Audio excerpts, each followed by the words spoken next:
All right, let's wrap up with this. I put some QB tiers out there on Twitter from the last 2 years. There was a discussion. George asked me about Kyler Murray. He wanted Kyler to be a little bit higher.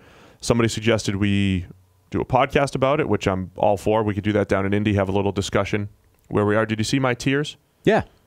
I corrected them for you. Okay. Well, let's discuss where I had them first, and then I'll let you correct them. Okay. This is based on prospects over the last 2 years. This is also based on people saying that Dwayne Haskins is the best over the last 2 years. Also, by the way, this is PFF's interpretation of the prospects, right? So a lot of people are not a lot of people. Some people are kind of criticizing us for this revisionist history of saying Baker was this amazing prospect because most people didn't think he was going number one overall until it happened. Right. Whereas PFF said he should be number one overall dating back to October. So this is from a prospect standpoint, not like what we know now. But PFF's interpretation of a prospect is different to everybody else's. So we had Baker as a number one prospect by a distance. Mm-hmm. Most people didn't. All right, so here's what I had. I don't have the tweet pulled up right now, but I'm sure we'll pull it up for this. Baker Mayfield in a tier of his own. Yep. Number one. Sam Darnold and Kyler Murray I put in the same tier 2 together. Tier 3, I put Josh Rosen and Dwayne Haskins. And then tier 4, who did I lump in? Lamar Jackson, Josh Allen, Mason Rudolph, Drew Lock. And is that it? And maybe there's a couple guys from this class. But either way, that was essentially how I separated them. Mm-hmm. Okay, so Baker, tier number 1, you agree? Yes. Head and shoulders above everyone else. Yes. And last year at this point, because like when you put a draft board together, I think we had Baker number 1, we had Darnold 3 or something like that. But it's because it's just this linear board that doesn't capture how much stronger we felt about Baker versus Darnold. If I had the number 2 pick in the draft, I would pick Darnold because I think there was enough to build around with him. I'm saying Darnold and Kyler in the same bucket. You're saying you want to move Kyler up, and George wants to move Kyler up. When I corrected your tweet, I gave you... I just can't get Twitter to load. Well, that's unfortunate. I gave you Baker, number 1 overall, or 1 in a tier by himself. Yep. But I put Kyler 1.5. I think the difference between Kyler and everybody else is significant and should be recognized. I also think you maintain and have been all along, you're way higher in Darnold than you should be. I think he is. I think his strengths are in the right areas to improve, and this is why. He was one of our most accurate quarterbacks up to 20 yards. And I think the deep ball stuff, where he struggled at USC, he struggled last year with the Jets. The deep ball stuff, historically, we've seen as like an unstable type of deal where guys have improved.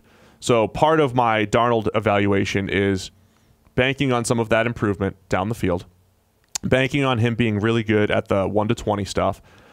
Also, the thing that definitely separated Darnold for me versus, say, Rosen was his ability to make plays outside of structure, off-script plays. I thought he was fantastic.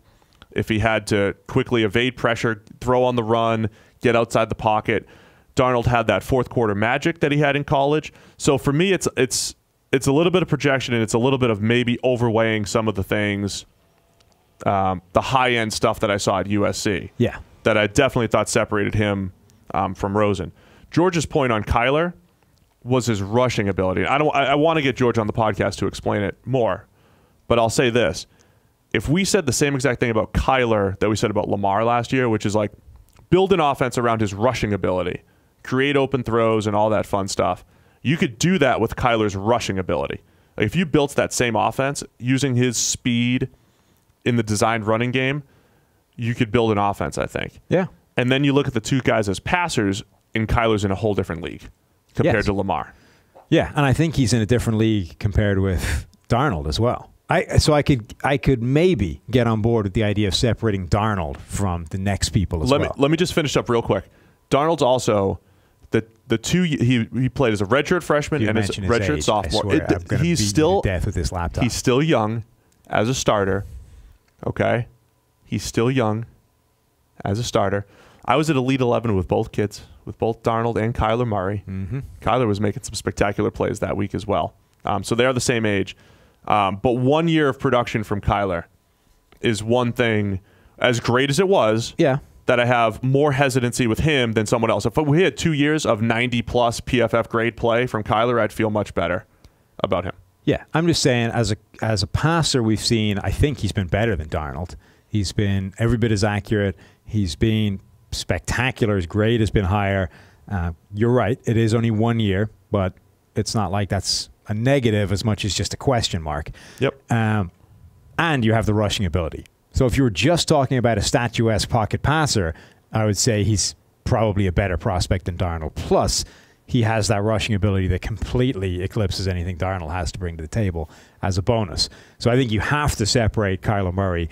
I don't think he should be where Baker is, because Baker is the most accurate quarterback we've ever seen as a college prospect. He was the best quarterback we've ever seen as a college prospect. He didn't have the rushing ability that Kyler does, but he had 3 years of insane grading. Plus, as much as we don't really screw around with the intangibles and that kind of stuff, this idea that he came on as a walk-on twice and won the starting job and then came into a situation this year where he wasn't supposed to start, won the starting job. Well, now, granted, it took a while for them to throw him in there, but he should have been starting. Right, he should have been starting from day one. There is something to that, which is why I think Baker belongs on the pedestal by himself. But I think the idea that the point I would drive home is that everything we know says that the gap between Baker Mayfield and Kyler Murray is way tighter than the gap between Kyler Murray and anybody else. Well, yeah, I know that's where the numbers are pointing. I'm going to say, though, the stuff that we talked about Baker off the field last year, it's not technically a part of what we do at PFF from a numbers standpoint, but it is a part of the evaluation. And while other people were saying he's got antics that I don't buy in, he's a head case and all that stuff, we're looking at it like, are you kidding me? He is so competitive, and that matters. And here's the thing about all that off-the-field stuff. The PFF take, I think, on all the off-the-field stuff, all the fluff, all the stuff that, like the paragraph after paragraph that goes into these scouting reports, ultimately it all shows up on the field, right? So if you're too emotional, or you're a head case, or you're not diving into your playbook, or you drink too much, or whatever it is, ultimately it's going to show up on the field at some point, right? That's where the PFF grade shows up. So if it wasn't a factor in college, and you have exceptional grading and you have exceptional results, give or take, that should carry over. I mean, it's not perfect like that, but everything we saw from Baker as far as his willingness, or his motivation to prove people wrong, all of that stuff was in his favor. My hesitancy with Kyler is everything's been the opposite right now. Committing to football, only 1 year of play. His play before this past year at Oklahoma, when he was at A&M, was, it was a small sample size, but it wasn't great. You just don't have these, like with Baker, it's just mounds and mounds of evidence building up that he's the best. Kyler, there's just a smaller hill of evidence. Yeah. And that is my hesitancy. And that's why I put him and Darnold together. Okay? But it's not like Darnold had this wealth of Oh, I understand. I completely understand. I could be overrating a few things in the Darnold analysis. I also love the way he played down the stretch. We'll see what happens. I think there's a lot to build around with Darnold. I think the Jets should be happy for having Sam Darnold. The next tier, though, I put Josh Rosen and Dwayne Haskins. And people are all over Dwayne Haskins this week. Yeah. They're loving him. I've seen him compared to Joe Montana. I've seen him called the best prospect over the last 2 years. I'm just not seeing it. Dwayne Haskins is good. I like a lot of what he does in the pocket. He was outstanding from a clean pocket. He was playing with awesome playmakers at Ohio State, who I think absolutely inflated his stats. He maneuvers the pocket really well. I don't think he has the outside of structure magic that some of these other guys do. I think that's what makes him similar to Josh Rosen. If you give these guys a perfect environment, they can succeed. I also think they do things that look... I made this point about Rosen before. He throws the ball. He throws a pretty ball, and when they do it right, him and Haskins, the ball comes out of their hand nice. It looks really great, and I think that gets overrated. I think people overrate aesthetics in the scouting process rather than the how often that we've talked about. Yeah, I think he also, I mean, obviously this wasn't deliberate, but I think his season shaped up nicely to make him look good in the eyes of talent evaluators. He finished really strongly. He began strongly, and he buried the bad stuff in the middle where nobody really cares about it. Yep. So anybody looking at his tape is going to be like, well, look at this. He finished. Look at the development, because she's kind of burying the stuff in the middle. It doesn't really count. Yeah. So I think that helps him. There's a lot to like about him. We've talked before about how one of the most predictive metrics is how you play from a clean pocket, because when you take away all of the noise and the variables, when you just isolate, right, you're now in a clean pocket, everything's on rhythm, how good are you? That's what's the most repeatable thing, and therefore it's the most predictable. Haskins in the pocket from a clean pocket this year, his numbers are fantastic. His pass rating is like 130 or something. Interestingly, Kyler Murray's higher. But that's the kind of number that does stand in Haskins' stead and say, yeah, this guy could be a very good quarterback. I think we're souring because Rosen was such a disaster this year in the worst situation in the NFL. You get this year revision saying, well, he wasn't that good to begin with. I'm not. How could you possibly say that Haskins isn't better than this guy? I'm not trying to be I'm not saying you are. I'm saying Rosen. People are. Yeah, people are. Rosen's good. I mean, Rosen's potentially a good player. We said Rosen is Eli Manning-ish, which means the high end is there. So, and then somebody said to me, there was a Darnold supporter who responded to one of my tweets and said, Darnold's a better player. Guarantee he's going to have a better career. And here's the thing about player evaluation. It doesn't mean that Baker every single year for the next 15 years will be the best quarterback, and then it'll be Sam Darnold, and then it'll be Josh Rosen, or whatever your ranking is, right?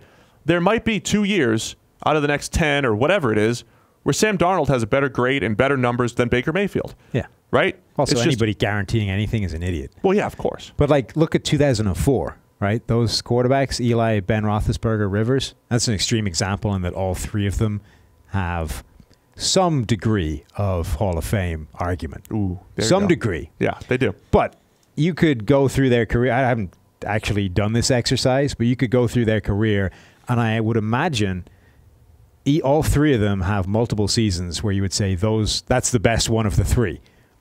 So each one of those had 2011 and 12 where he was probably the best guy. So if you're casting your mind back, you're like, okay, which was the best quarterback from 2004? Well, which year? Yeah, so you've got Eli, off the top of my head, 2011 and 12 is outstanding, plus one of those years was a Super Bowl year, plus he has a Super Bowl run in 2007. Outside of that, he's number 3 in that group. But he's got 2 rings. Big Ben has, and I would say half of the remaining years, half the years Rivers was the best quarterback of the trio, and the other half Big Ben was the best quarterback of the trio. And then you look back and you're like, all right, that's 3 very good quarterbacks over time. 2 very good quarterbacks over time. And Eli Hall of Famer with 2.5 good seasons. Right, but the point is, if you cast your mind back and you're like, right, which guy would you say is the best quarterback from that class? It depends what year you're talking about. Yeah, I agree. At any point in the last, whatever that is, 15 years, a different one of those guys could be the best of the 3. But here's the thing, right? If you ask the Giants right now if they regret essentially trading Phillip Rivers for Eli Manning, they'd say absolutely not. Right. I do not regret it. We got 2 Super Bowls out of it. We got a whole bunch of non-playoff years out of it too, but we got 2 Super Bowls out of it. We're happy. If you had to do the trade over again, though, and you don't have the foresight, but you didn't have the foresight of championships, but you knew that Phillip Rivers would play at his level, Eli Manning would play at his level, you would take your chances with Phillip Rivers. Yeah. Because he played at a higher level over more time. So essentially you're playing the odds. The odds don't always work. You can hit on 16 every now and again and hit 21. It doesn't sometimes it works. But over time, we think Baker's going to be better over time. Yeah. I think Darnold will be better than Rosen over time. We're debating Kyler versus Darnold a little bit in this thing. But I'm looking at real quick, Rosen versus Haskins. Near identical percentage of negatively graded throws in our system in their last year. So Rosen in 2017, Haskins last year. Negatively graded throws, almost identical on passes thrown beyond the line of scrimmage. Rosen had higher big-time throw percentage, also more higher turnover-worthy play percentage. Haskins was lower in both numbers, so a little bit on the safer end of the spectrum. Haskins' ratio of positively graded throws to negatively graded throws was below Rosen. And they were almost identical in their ratio of big-time throws to turnover-worthy throws. So I'm just throwing some numbers out there that show they've been similar. Using our play-by-play grading, I think that's a fair tier for the two. And if you're going to be concerned about the 1 year of data for Kyler Murray, same thing also applies to Haskins. Well, to be fair, it's also 600 odd snaps. It's also the same thing we had to apply to Mitch Trubisky. Right.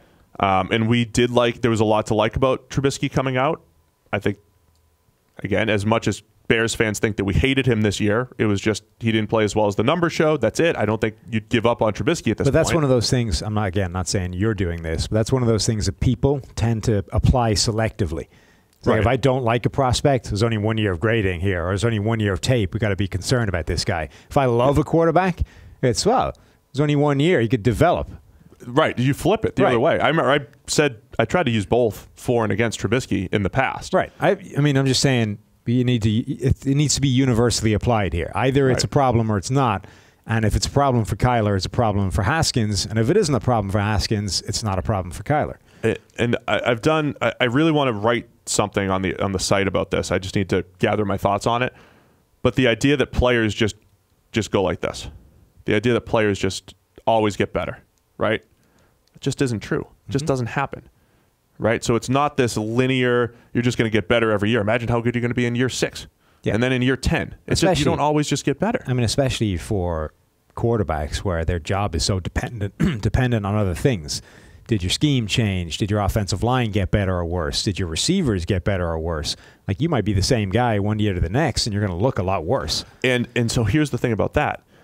The top 8 quarterbacks or so in the NFL, right? Brady, Breeze, Peyton when he was healthy and around, Aaron Rodgers, I'd say Russell Wilson, Andrew Luck the last couple of years, right? These, who am I? Big Ben, Rivers probably. These guys that are pretty consistent in the top 8 year over year can handle those differences way better than others. Yeah. The problem that we're talking about right now is that Darnold, Rosen, Haskins, maybe Kyler, all of these guys are most likely in the next tier. I would say Baker and Mahomes now have a chance to be in that top 8 tier, right? Where they can transcend issues around them more than others. The issue with the rest of these guys now is they're going to be in that 8 to 25 ranking of quarterbacks where they're not completely interchangeable, but the results in any given year could have Mitch Trubisky looking great, or it could have Andy Dalton looking great, or Ryan Tannehill could put up good numbers, or the reverse can be true without a massive change in skill set or player or how they actually perform. Yeah, and that's why those guys... NFL. Right, and it's not... I think people just need to understand that that's the dynamic at work, right? It's not that these guys suck and you can't win with them. It's just that in order for us to win a Super Bowl with this guy, we need to strike gold. We need to have a season where his receiving weapons are great, his supporting cast is fantastic, the offensive line is good enough. And this is, we're not going to spend 20 minutes talking about this, but this is the Kirk Cousins argument, right? It's like, okay, you've paid a lot of money for Kirk Cousins. Don't immediately throw the baby out with the bathwater. You have a quarterback that's capable of winning a Super Bowl, but in order for that to happen, because he's in this mid-tier of quarterbacks, you need the offensive line to be good. You need the coaching to be good. You need those receivers to all be good, and it all needs to come together in 1 year. Otherwise, it's not happening.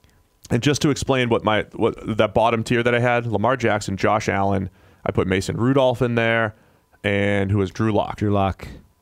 Missing somebody? Either way, Lamar, we said, yeah, there's a path to success. It's got to be run game heavy. Accuracy's an issue. Josh Allen, accuracy's an issue. You'll get some high-end plays, but throw for throw, he's just not there yet. Both Lamar and Josh Allen were exactly what we said coming out in year 1. You know, again, there might be some years where they're a little bit better than they've been, but, I mean, that's who they are. For the most part, I think Drew Lock has enough consistency issues that he's in that tier. Mason Rudolph looked pretty bad in the preseason. I don't even know if the Steelers like him a whole lot. They didn't have him as the number 2 behind Big Ben. Yeah. But I thought, and I had some doubts about Rudolph, but I still thought he was in that tier based off what we saw in the Big 12. I could be completely off on him, too. We always said about him that he was the toughest evaluation of anybody in that class. But I'm going to steal somebody's comp where they said Matt Schaub. If you look at Matt Schaub's career, statistically was fantastic, but he was in that pristine situation. Right. He had the Kubiak play-action game that elevates quarterback stats. He had that. He ran it extremely well. But also, in the Texans in a playoff game, you would never say, okay, Matt, go throw the ball 40 times and win the game for us. He had to be protected as part of the scheme. I could see Mason Rudolph still being that guy, if given the opportunities.